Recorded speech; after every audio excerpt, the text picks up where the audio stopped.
Welcome to the Shields on Hoops podcast. Just me this evening or morning whenever you're listening to this.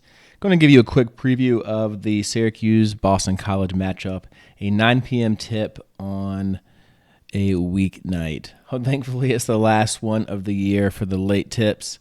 Wouldn't mind these if they were on Saturday, but man, these weekday tips, for the devoted and committed fans who watch it to the end of the buzzer, they'll do some work on you.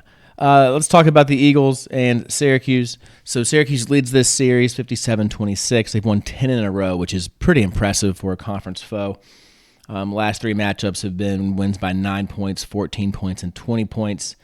These guys played last year at BC, and Syracuse won behind 27 points from Jesse Edwards. So, again, Syracuse has kind of had their way with BC as of late. Boston College's last couple of games, they beat Georgia Tech, had a nice little comeback in that one, scored 95. Lost to Wake in the nail-biter, and then they beat Lehigh by 16. For Syracuse, they lost to Duke, beat Pitt, and beat Niagara for their last three, as we are all well aware. As far as rankings and spread go, these are as of Tuesday evening. If you average up the KenPom, Evan Maya, Torvik, and net rankings for an average, Syracuse is the 76th ranked team in the country, and Boston College is 78.75 for an average. KenPom has Syracuse with an 80-76 win prediction, 62% chance of a win probability, so not super high. Vegas has Syracuse as a 4-point favorite, with the over-under of 156. So Syracuse had about a week or so off after just getting beat down by Duke, and they host Boston College in a really big game, honestly. I think it's a pretty big game. It's similar to that Pitt game at home a week or so ago.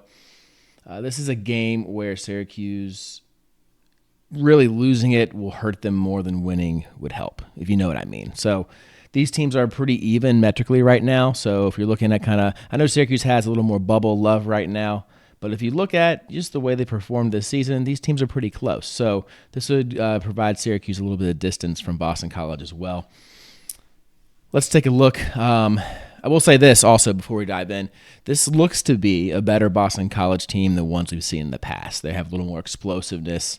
They got a really strong scoring guard in Claudel Harris who can go off at any time. They have one of the better bigs in the ACC in Quentin Post. They have veteran leadership at guard from Jaden Zachary and a good defender.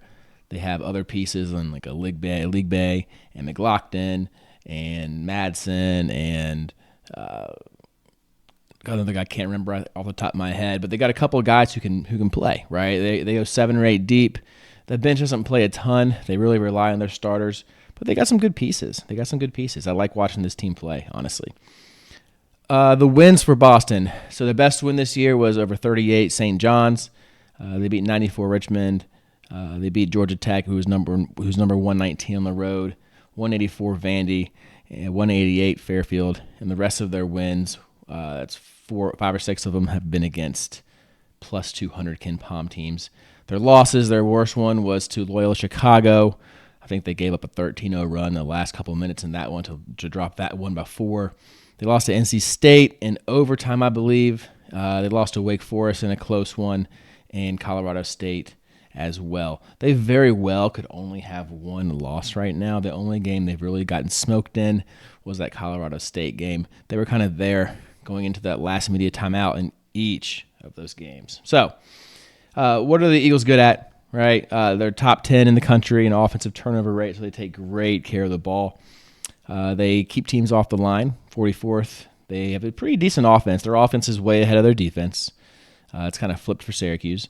They're the 44th best offense, the 48th best three-point shooting team, 54th best free throw shooting team, and 59th in effective field goal percentage in general. What they kind of struggle at, so things that are ranked from 200 and on in the country, they are 311th right now in defensive three-point percentage. Now, Syracuse hasn't shot it well at all. So that might be a good thing.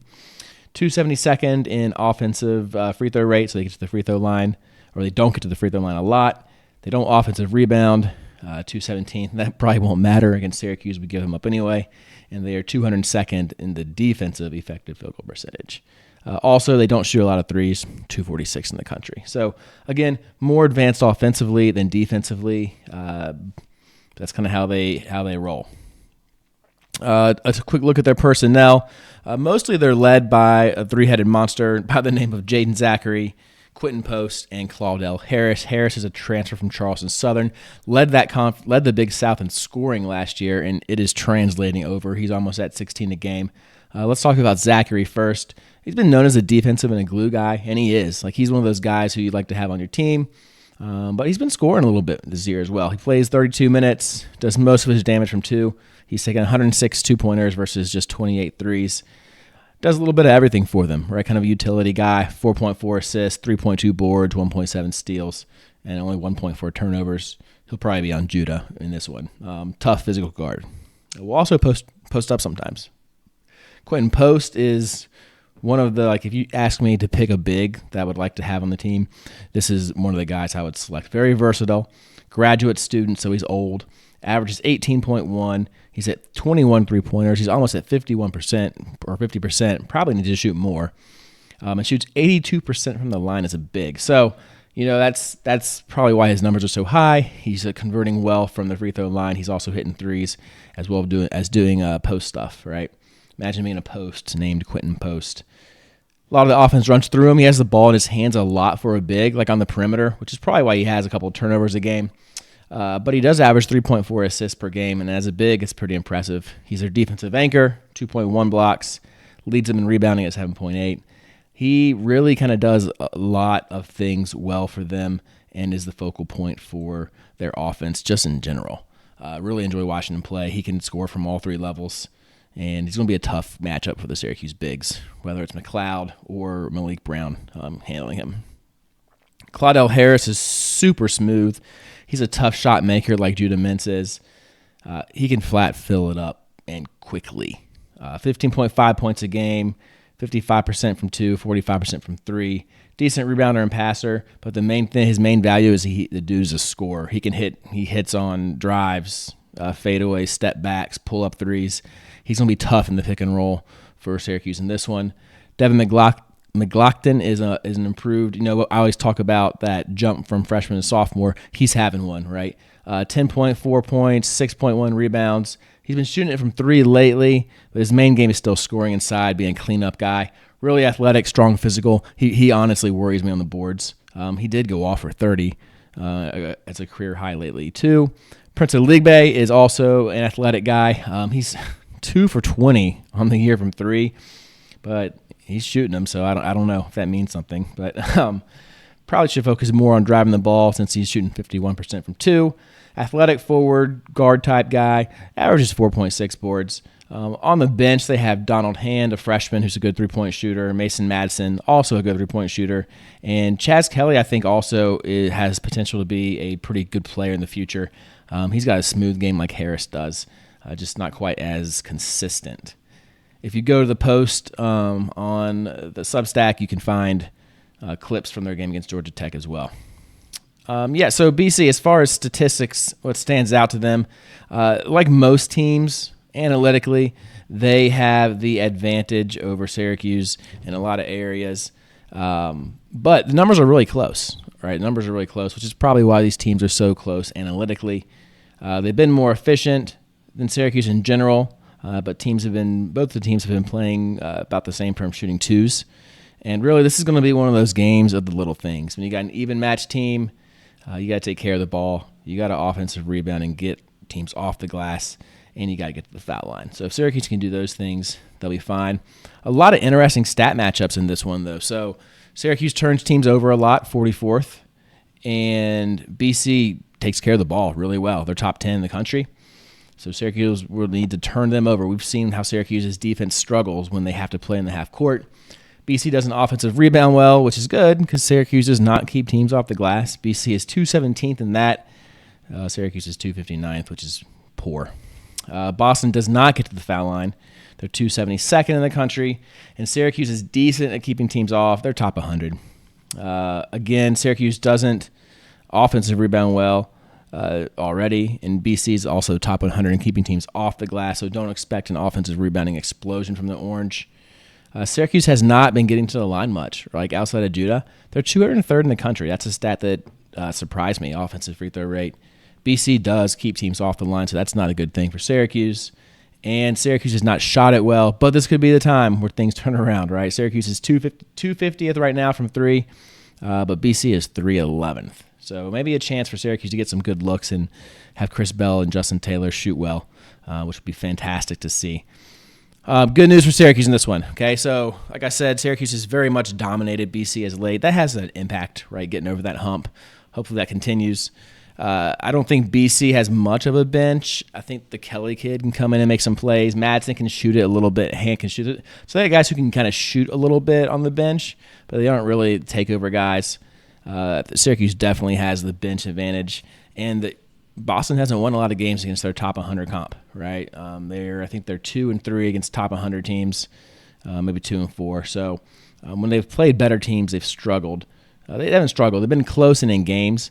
What has kind of upped them has been that they've really taken care of business and won handily in other games. Bad news for Syracuse that I have here, three things. I mean, Quentin Post is a matchup problem, guys. I love his game, like I said. He just does a lot of things that I don't think Syracuse is going to really be able to handle him too well. I think kind of hopefully we're going to have to be hoping that other guys don't kill us. BC guard play has a lot of a good mix of experience and explosiveness. They take care of the ball. They shoot it well. They're kind of old for a backcourt, and they can go off at any time. Very tough backcourt to defend. And like I said earlier, these guys could be 13-1. They'd be 13-1. So with the win here, Syracuse would jump to 11-4. They're a 4-point favorite, so Vegas thinks they got it. And give them some space from BC and analytical ratings. And like I said, this is important for a number of reasons. One of them being that Syracuse needs to win every game they should win on the schedule. They have to, right? To really have a chance to make a run here. They got to win all the games they should win and steal a couple they might not. So this is an opportunity to do so. It's a home game. You got to win your home games, at least when you're playing teams around your level. Also, what happens coming up here is a very tough stretch for Syracuse. I was getting flagged on Twitter for this, but I mean, Syracuse drops this one, they could lose 5 in a row, right? You got Duke already, that's 1. You lose this BC game, that's 2. You got to go to Carolina, you got to go to Pitt, then you got Miami at home, and those are followed by Florida State at home, who just beat Virginia Tech and Wake Forest, and followed up by NC State, who just beat UVA by 16. So no rest for the weary. It's going to be this next stretch is going to say a lot about Syracuse the next 2 weeks or so. So that's all I'm going to bring for you guys. On my end, I'm not going to make any predictions, just going to kind of watch this one unfold. But that's your breakdown for BC. For more info, check the Substack. There's some video on there that I posted, both from the ACC Digital Network, and I also posted some clips on Twitter and on the Substack about the way BC does things and kind of highlighting their players. That's it for me. Enjoy the game. Enjoy sitting up past your bedtime, and we will see you guys on the other side. Keep the faith. This is Brandon signing off. Catch you guys next time.